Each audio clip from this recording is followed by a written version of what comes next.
Welcome back to news TV 84 viewers. Break ਤੋਂ ਬਾਅਦ ਹੁਣ ਅਸੀਂ ਗੱਲਬਾਤ ਕਰਦੇ ਹਾਂ ਟੋਰਾਂਟੋ ਤੋਂ ਮੀਡੀਆ ਪਰਸਨੈਲਿਟੀ ਸਰਦਾਰ ਹਰਪ੍ਰੀਤ ਸਿੰਘ ਜੀ ਨਾਲ, ਜਿਹੜੇ ਕਿ ਇਸ ਵੇਲੇ ਸਾਡੇ ਨਾਲ ਫੋਨ ਲਾਈਨ ਤੇ ਜੁੜ ਚੁੱਕੇ ਨੇ। ਜੀ ਹਰਪ੍ਰੀਤ ਸਿੰਘ ਜੀ, ਵਾਹਿਗੁਰੂ ਜੀ ਕਾ ਖਾਲਸਾ, ਵਾਹਿਗੁਰੂ ਜੀ ਕੀ ਫਤਿਹ। हाँ जी, वाहिगुरू जी का खालसा, वाहिगुरू जी की फतेह। और जिन्ने भी ਸਰੋਤੇ और जिन्ने भी ਜਿਹੜੇ ਦਰਸ਼ਕ ਨੇ, ਜਿਹੜੇ ਸੁਣ ਵੀ ਰਹੇ ਨੇ, ਦੇਖ ਵੀ ਰਹੇ ਨੇ, ਉਹਨਾਂ ਸਾਰਿਆਂ ਨੂੰ ਬਹੁਤ ਪਿਆਰ ਭਰੀ ਵਾਹਿਗੁਰੂ ਜੀ ਕਾ ਖਾਲਸਾ, ਵਾਹਿਗੁਰੂ ਜੀ ਕੀ ਫਤਿਹ।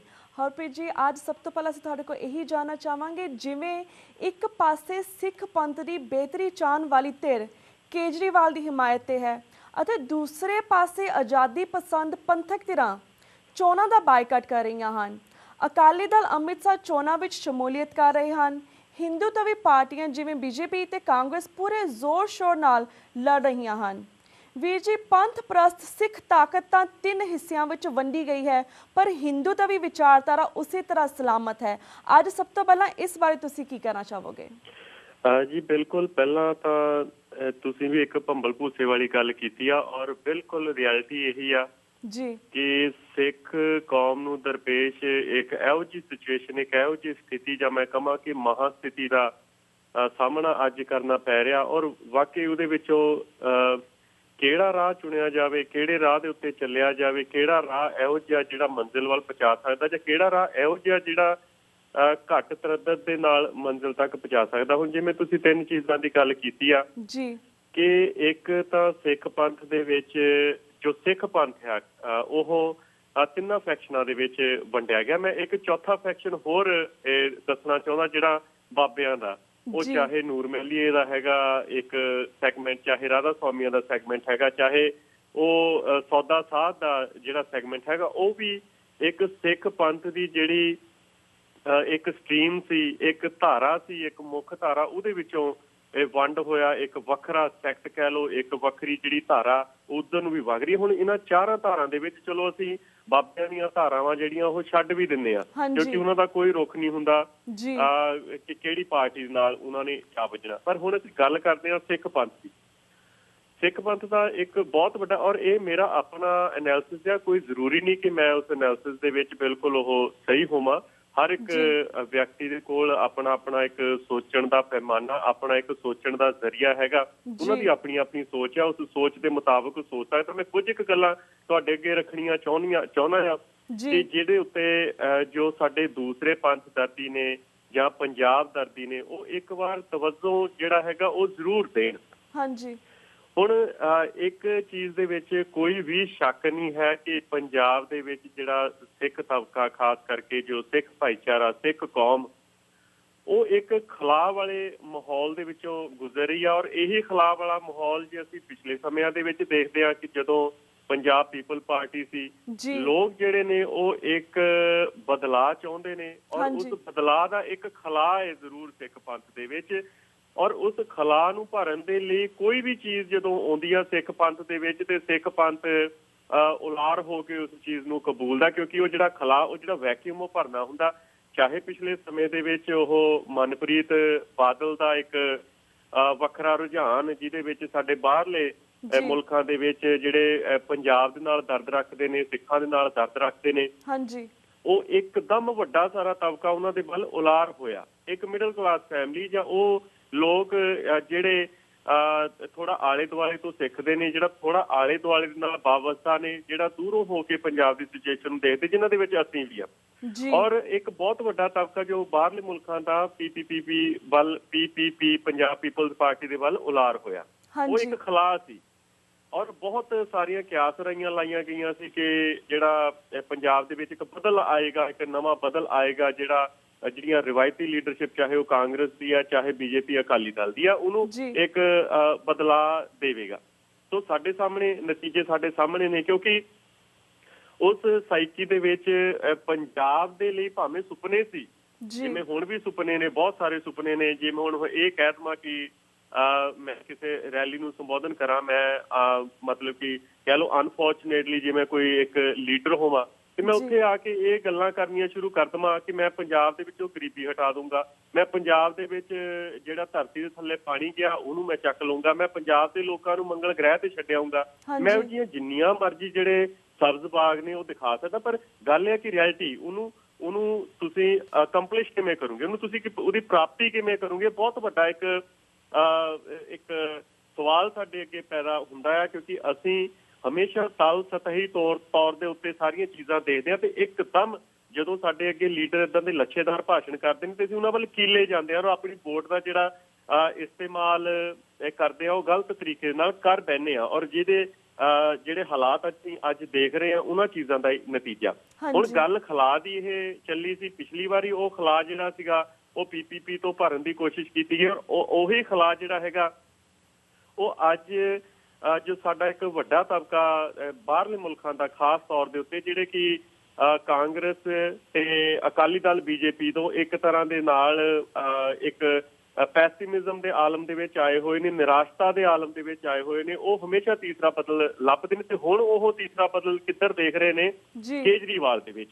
ਹਾਂਜੀ, ਹੁਣ ਇਹਦੇ ਵਿੱਚ ਕੋਈ ਸ਼ੱਕ ਨਹੀਂ ਹੈ ਕਿ ਮਿਸਟਰ ਅਰਵਿੰਦ ਕੇਜਰੀਵਾਲ ਇੱਕ ਨਿਹਾਇਤ ਹੀ ਮੈਂ ਕਹਾਂਗਾ ਕਿ ਇਮਾਨਦਾਰ ਆਦਮੀ ਨੇ ਜੀ। ਪਰ ਹੁਣ ਜਿਹੜੀ ਇਮਾਨਦਾਰੀ ਵੀ ਹੈ, ਕਹਿੰਦੇ ਨੇ ਕਿ ਉਹਦੀ ਕੋਈ ਡਿਗਰੀ ਨਹੀਂ ਹੁੰਦੀ।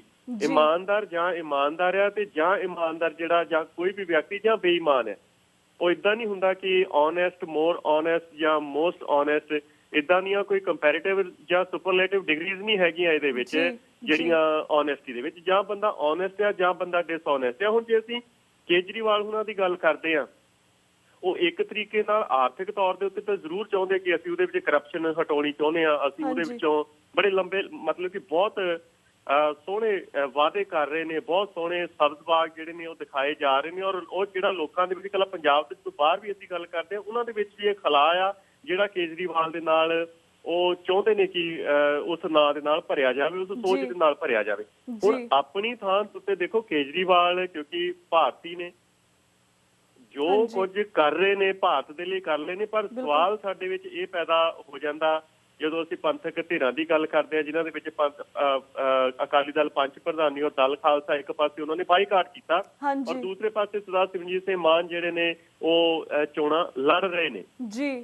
ਹੁਣ ਇਸ ਚੀਜ਼ ਦੇ ਵਿੱਚ ਜਿਵੇਂ ਤੁਸੀਂ ਤਿੰਨ ਆਪਣੀਆਂ ਧਿਰਾਂ ਬਣਾ ਦਿੱਤੀਆਂ, ਉਹਨਾਂ ਦੇ ਵਿੱਚ ਜਿਹੜੀਆਂ ਤਾਂ ਮੇਨ ਸਟ੍ਰੀਮ ਧਿਰਾਂ ਨੇ ਉਹ ਤਾਂ ਆਬਵੀਅਸਲੀ ਜਨਗਣ ਮਨ ਵਾਲੇ ਨੇ, ਉਹ ਤਾਂ ਆਬਵੀਅਸਲੀ ਨੈਸ਼ਨਲਿਜ਼ਮ ਨੂੰ ਪ੍ਰਣਾਏ ਹੋਏ ਨੇ, ਰਾਸ਼ਟਰਵਾਦ ਨੂੰ ਪ੍ਰਣਾਏ ਹੋਏ ਨੇ, ਉਹ ਉਹਨਾਂ ਨੂੰ ਅਸੀਂ ਇੱਕ ਪਾਸੇ ਵੀ ਛੱਡੀਏ। ਹੁਣ ਇਹ ਜਿਹੜੀਆਂ ਚੋਣਾਂ ਨੇ ਉਹ ਸਿੱਖਾਂ ਦੇ ਲਈ ਕੀ ਲੈ ਕੇ ਆਊਗੀਆਂ, ਉਹ ਪੰਜਾਬ ਦੇ ਲਈ ਕੀ ਲੈ ਕੇ ਆਊਗੀਆਂ, ਇਹ ਬਹੁਤ ਵੱਡਾ ਸਾਡੇ ਅੱਗੇ ਸਵਾਲ ਹੈ ਔਰ ਇਹ ਇੱਕ ਬਹੁਤ ਸਾਡੇ ਅੱਗੇ ਜਿੱਦਾਂ ਧੁੰਦ ਵਾਂਗ ਅੱਗੇ ਆ ਰਿਹਾ ਇਹ ਸਵਾਲ, ਜਿਹਦੇ ਵਿੱਚ ਸਾਨੂੰ ਅੱਗੇ ਕੋਈ ਰੌਸ਼ਨੀ ਅਜੇ ਤੱਕ ਨਹੀਂ ਦਿਖਾਈ ਦੇ ਰਹੀ। ਜੇ ਅਸੀਂ ਪਿਛਲੀਆਂ ਗੱਲਾਂ ਵੀ ਕਰਦੇ ਹਾਂ, ਜਦੋਂ ਬਾਈਕਾਟ ਕਰਨਾ ਜਾਂ ਨਾ ਕਰਨਾ, ਇਹ ਦੋ ਸਵਾਲ ਜਿਹੜੇ ਸੀਗੇ ਪਹਿਲਾਂ ਤੋਂ ਵੀ ਚੱਲਦੇ ਆ ਰਹੇ ਨੇ, ਇਹ ਹੁਣ ਵੀ ਉਸੇ ਤਰੀਕੇ ਨਾਲ ਚੱਲਦੇ ਆ ਰਹੇ ਨੇ। ਮੇਰਾ ਇਹ ਮੰਨਣਾ ਆ ਰੀਤ ਜੀ ਕਿ ਇੱਕ ਡੈਮੋਕ੍ਰੈਟਿਕ ਸਿਸਟਮ ਦੇ ਵਿੱਚ ਜਿਹੜੀਆਂ ਮਾਈਨੋਰਟੀਜ਼ ਨੇ ਉਹ ਹਮੇਸ਼ਾ ਕੁਚਲੀਆਂ ਜਾਂਦੀਆਂ ਨੇ, ਕਿਉਂਕਿ ਮਾਈਨੋਰਟੀਜ਼ ਦੀਆਂ ਜਿਹੜੀਆਂ ਸੀਟਸ ਨੇ ਉਹ ਚਾਹੇ ਉਹ ਪਾਰਲੀਮੈਂਟ ਦੇ ਵਿੱਚ ਹੋਣ, ਅਸੈਂਬਲੀਜ਼ ਦੇ ਵਿੱਚ ਹੋਣ, ਉਹ ਹਮੇਸ਼ਾ ਘੱਟ ਹੁੰਦੀਆਂ ਨੇ ਤੇ ਡੈਮੋਕ੍ਰੇਸੀ ਇੱਕ ਨੰਬਰ ਸਿਸਟਮ ਹੈ, ਜਿਹਦਾ ਨੰਬਰ ਜ਼ਿਆਦਾ ਉਹ ਜਿਹੜਾ ਆਪਣੇ ਜਿਹੜੇ ਫੈਸਲੇ ਨੇ ਉਹ ਲਾਗੂ ਕਰਵਾਉਂਦਾ, ਉਹ ਜਿਹੜਾ ਆਪਣੇ ਵਿਚਾਰ ਨੇ ਉਹ ਸਾਰਿਆਂ ਤੋਂ ਮਨਵਾਉਂਦਾ। ਹੁਣ ਜੇ 543 ਸੀਟਾਂ ਦੇ ਵਿੱਚ ਮੰਨ ਵੀ ਲੈਂਦੇ ਆ ਕਿ ਪੰਜਾਬ ਦੀਆਂ 13 ਜਿਹੜੀਆਂ ਪੰਥਕ ਧਿਰਾਂ ਦੇ ਕੋਲ ਚਲੀਆਂ ਵੀ ਜਾਂਦੀਆਂ ਤੇ 543 ਦੇ ਵਿੱਚ 13 ਬੰਦਿਆਂ ਦੀ ਕੀ ਪੁੱਕਤ ਹੋਏਗੀ? ਪਹਿਲੀ ਗੱਲ, ਕਿਉਂਕਿ ਏਡਾ ਤਾਂ ਸਾਡੇ ਕੋਲ ਵੀਟੋ ਪਾਵਰ ਤਾਂ ਹੈ ਨਹੀਂ ਵੀ ਅਸੀਂ ਕੋਈ ਵੀ ਏਦਾਂ ਦਾ ਕਾਨੂੰਨ, ਕੋਈ ਵੀ ਏਦਾਂ ਦਾ ਲੈਜਿਸਲੇਸ਼ਨ ਜਿਹੜਾ ਹੈਗਾ ਉਹ ਜਿਹੜਾ ਕਿ ਸਾਨੂੰ ਲੱਗਦਾ ਕਿ ਸਾਡੇ ਲਈ ਡੈਟਰੀਮੈਂਟਲ ਹੈਗਾ ਉਹਨੂੰ ਅਸੀਂ ਵੀਟੋ ਕਰ ਸਕਦੇ ਹਾਂ। ਇਹੋ ਜਿਹੀ ਤਾਂ ਕੋਈ ਪਾਵਰ ਨਹੀਂ ਹੈਗੀ। ਦੂਸਰੀ ਪਾਸੇ ਜੇ ਅਸੀਂ ਅਸੈਂਬਲੀ ਦੇ ਵਿੱਚ ਵੀ ਆ ਜਾਂਦੇ ਹਾਂ ਤੇ ਉੱਥੇ ਵੀ ਅਸੀਂ ਕੋਈ ਵੀ ਇਹੋ ਜਿਹਾ ਮਤਾ ਜਿਹੜਾ ਪੰਜਾਬ ਦੀ ਭਲਾਈ ਦੇ ਲਈ ਹੋਵੇ, ਸਿੱਖਾਂ ਦੀ ਭਲਾਈ ਦੇ ਲਈ ਹੋਵੇ, ਉਹ ਅਸੀਂ ਪਾਸ ਨਹੀਂ ਕਰ ਪਾਵਾਂਗੇ। ਜੇਕਰ ਅਸੀਂ ਮੈਜੋਰਿਟੀ ਦੇ ਵਿੱਚ ਅਸੈਂਬਲੀ ਦੇ ਵਿੱਚ ਪਹੁੰਚਦੇ ਹਾਂ, ਪੰਜਾਬ ਦੀਆਂ ਆਪਣੀਆਂ ਜਿਹੜੀਆਂ 117 ਸੀਟਾਂ ਨੇ ਉਹਨਾਂ ਦੇ ਵਿੱਚ ਮੰਨ ਲਓ ਜੇ ਅਸੀਂ ਅਸੈਂਬਲੀ ਦੇ ਵਿੱਚ ਪੰਥਕ ਧਿਰਾਂ ਜਿਹੜੀਆਂ ਹੈਗੀਆਂ ਅਸੈਂਬਲੀ ਦੇ ਵਿੱਚ ਪਹੁੰਚਦੀਆਂ ਨੇ ਵੀ ਕੋਈ ਵੀ ਇਹੋ ਜਿਹਾ ਉਹ ਡਿਸੀਜ਼ਨ ਲੈਣ ਦੀ ਕੋਸ਼ਿਸ਼ ਕਰਦੀਆਂ ਨੇ ਜਿਹੜੀਆਂ ਕਿ ਸਿੱਖਾਂ ਦੇ ਲਈ ਵਧੀਆ ਹੋਏਗਾ ਤੇ ਉਹਦੇ ਵਿੱਚ ਵੀ ਸਾਡੇ ਸਾਹਮਣੇ ਸਾਨੂੰ ਪਤਾ ਕਿ ਭਾਰਤ ਦੇ ਸੰਵਿਧਾਨ ਦੇ ਵਿੱਚ ਇੱਕ ਬਹੁਤ ਸਾਰੀਆਂ ਇਹੋ ਜਿਹੀਆਂ ਡਰੈਕੋਨੀਅਨ ਮੱਤਾਂ ਨੇ ਜਿਹਦੇ ਤਹਿਤ ਉਹ ਕਿਸੇ ਵੀ ਵੇਲੇ ਅਸੈਂਬਲੀਆਂ ਜਿਹੜੀਆਂ ਹੈਗੀਆਂ ਉਹ ਭੰਗ ਕਰ ਸਕਦੀਆਂ। ਸੋ ਵੋਟਾਂ ਦਾ ਬਾਈਕਾਟ ਹੋਣਾ ਕਿਉਂਕਿ ਇਹ ਦੋ ਧਿਰਾਂ ਦੇ ਵੱਲੋਂ ਆਪਸ ਦੇ ਵਿੱਚ ਸਵਾਲ ਕੀਤੇ ਜਾਂਦੇ ਨੇ, ਜਿਹਦੇ ਸਰਦਾਰ ਸਿਮਰਨਜੀਤ ਸਿੰਘ ਮਾਨ ਉਹਨਾਂ ਦੇ ਵੱਲੋਂ ਵੀ ਇਹ ਸਵਾਲ ਚੱਕੇ ਗਏ ਨੇ। ਹੁਣ ਮੇਰਾ ਸਵਾਲ ਇੱਥੇ ਇਹ ਮੈਂ ਇੱਥੇ ਜ਼ਰੂਰ ਖੜਾ ਕਰਦਾ ਹੁੰਨਾ ਕਿ ਜਾਂ ਤਾਂ ਇਹ ਦੋਨੇ ਚੀਜ਼ਾਂ ਗਲਤ ਸਨ ਵੀ ਜੇ ਬਾਈਕਾਟ ਕਰਵਾਇਆ ਉਹ ਵੀ ਗਲਤ ਸੀ, ਤੇ ਜੇ ਬਾਈਕਾਟ ਕਰਵਾਉਣ ਤੋਂ ਬਾਅਦ ਜੇ ਸਰਦਾਰ ਸਿਮਰਨਜੀਤ ਸਿੰਘ ਮਾਨ ਜਿੱਤ ਕੇ ਪਾਰਲੀਮੈਂਟ ਦੇ ਵਿੱਚ ਵੀ ਜਾਂਦੇ ਨੇ, ਜਦੋਂ ਕਿ ਉਹਨਾਂ ਨੂੰ ਬਹੁਤ ਇੱਕ ਓਵਰਵੈਲਮਿੰਗ ਰਿਸਪੌਂਸ ਮਿਲਿਆ ਸੀ, ਤੇ ਫਿਰ ਇਹਦਾ ਮਤਲਬ ਉਹ ਉਹਨਾਂ ਦਾ ਪਾਰਲੀਮੈਂਟ ਦੇ ਵਿੱਚ ਨਾ ਜਾਣਾ ਵੀ ਗਲਤ ਸੀ, ਜਾਂ ਇਹ ਦੋਨੇ ਚੀਜ਼ਾਂ ਠੀਕ ਨੇ? ਕਿਉਂਕਿ ਨਾ ਤਾਂ ਮੈਂ ਇਹ ਗੱਲ ਸਮਝਦਾ ਕਿ ਜੇਕਰ ਤੁਸੀਂ 13 ਦੇ 13 ਜਾਂ ਮਾਨ ਸਾਹਿਬ 13 ਦੀਆਂ 13 ਸੀਟਾਂ ਵੀ ਲੈ ਕੇ ਜਾਂਦੇ ਨੇ, ਜਾਂ ਪੰਥਕ ਧਿਰਾਂ ਜਿਹੜੀਆਂ ਨੇ 13 ਦੀਆਂ 13 ਸੀਟਾਂ ਵੀ ਲੈ ਕੇ ਜਾਂਦੀਆਂ ਨੇ, ਜੇਕਰ ਉਹ ਪਾਰਲੀਮੈਂਟ ਸਾਡੇ ਬੁਨਿਆਦੀ ਮੁੱਦਿਆਂ ਨੂੰ, ਸਾਡੇ ਬੁਨਿਆਦੀ ਇਸ਼ੂਜ਼ ਨੂੰ ਐਡਰੈਸ ਕਰਨ ਦੇ ਲਈ ਜਿਹੜੀ ਆਪਣੀ ਵਿਲਿੰਗ ਨਹੀਂ ਹੈਗੀ, ਤੇ ਉਹ ਜਿਹੜੇ ਸਾਡੇ ਵੱਡੇ ਇਸ਼ੂ ਨੇ ਉਹਨਾਂ ਨੂੰ ਕਿੱਦਾਂ ਹੱਲ ਕਰਾਉਂਗੇ? ਪਾਣੀ ਦੇ ਮਸਲੇ ਸਾਡੇ ਕੋਲ ਨੇ, ਬੋਲੀਆਂ ਦੇ ਮਸਲੇ ਸਾਡੇ ਕੋਲ ਨੇ, ਜਿਹੜੇ ਵੱਖਰੇ ਵੱਖਰੇ ਖਿੱਤਿਆਂ ਦੇ ਮਸਲੇ ਸਾਡੇ ਕੋਲ ਨੇ, ਰਾਜਧਾਨੀਆਂ ਦੇ ਮਸਲੇ ਸਾਡੇ ਕੋਲ ਨੇ, ਆਰਥਿਕਤਾ ਦੇ ਮਸਲੇ ਸਾਡੇ ਕੋਲ ਨੇ। ਉਹ ਹੱਲ ਕਿੱਥੇ ਕਰੋਗੇ ਜੇ ਤੁਸੀਂ ਬੇਸਿਕ ਨਹੀਂ ਹੱਲ ਕਰਵਾ ਸਕੇ? ਸੋ ਹੁਣ ਵੀ ਜਿਹੜਾ ਸਿੱਖਾਂ ਦੇ ਲਈ ਜਾਂ ਈਵਨ ਮਾਈਨੋਰਟੀਜ਼ ਲਈ ਮੈਂ ਨਹੀਂ ਇਹ ਸੋਚਦਾ ਕਿ ਤੁਸੀਂ ਇਸ ਜੋ ਹੁਣ ਆਹ ਸਾਰਾ ਚੋਣਾਂ ਦਾ ਇੱਕ ਚੱਕਰ ਚੱਲ ਰਿਹਾ ਉਹਦੇ ਵਿੱਚੋਂ ਕੋਈ ਵੀ ਸਾਨੂੰ ਜਿਹੜੀ ਇੱਕ ਆਸ ਦੀ ਕਿਰਨ ਨਜ਼ਰ ਆਉਂਦੀ ਆ। ਹਾਂ ਠੀਕ ਆ, ਇੱਕ ਵਕਤੀ ਤੌਰ ਦੇ ਉੱਤੇ ਜ਼ਰੂਰ, ਕਿਉਂਕਿ ਸਿੱਖ ਕੌਮ ਨੂੰ ਇੱਕ ਉਲਾਰ ਹੋਇਆ ਪਿਆ ਵੀ ਅਸੀਂ ਚੋਣਾਂ 'ਚ ਹਿੱਸਾ ਲੈਂਦੇ ਆ, ਜੇ ਫਲਾਨਾ ਅੱਗੇ ਆ ਗਿਆ ਸ਼ਾਇਦ ਸਾਡਾ ਕੁਝ ਬਣ ਜਾਵੇ, ਜਾਂ ਉਹ ਅੱਗੇ ਆ ਗਿਆ ਸ਼ਾਇਦ ਸਾਡਾ ਕੁਝ ਬਣ ਜਾਵੇ।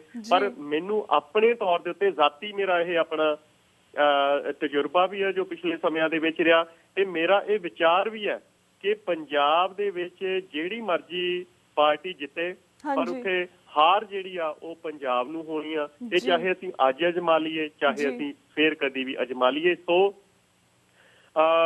ਵੋਟਾਂ ਦੇ ਜਿਹੜੇ ਨਤੀਜੇ ਨੇ ਉਹ ਜਿਹੜੇ ਮਰਜ਼ੀ ਹੋਣ, ਪਰ ਜੋ ਆਪਣੀ ਕੌਮ ਹੈਗੀ ਜਾਂ ਪੰਜਾਬ ਤਾਂ ਹੀ ਬਚ ਸਕਦਾ ਜੇਕਰ ਉਹ ਆਜ਼ਾਦੀ ਦੇ ਰਾਹ ਵੱਲ ਤੁਰਿਆ। ਉਹ ਅੱਜ ਤੁਰ ਪਵੇ, 20 ਸਾਲ ਬਾਅਦ ਤੁਰ ਪਵੇ, ਜਦੋਂ ਤੁਰੇ ਉਦੋਂ ਹੀ ਜਿਹੜਾ ਹੈਗਾ ਆਜ਼ਾਦੀ ਦਾ ਰਸਤਾ ਸਾਡੇ ਲਈ ਇੱਕ ਮੁਕਤੀ ਦਾ ਮਾਰਗ ਹੈ। ਅਦਰਵਾਈਜ਼ ਮੈਨੂੰ ਨਹੀਂ ਲੱਗਦਾ ਕਿ ਉੱਥੇ ਕੋਈ ਹੋਰ ਪੰਜਾਬ ਦੇ ਲਈ ਮੁਕਤੀ ਦਾ ਮਾਰਗ ਹੈ।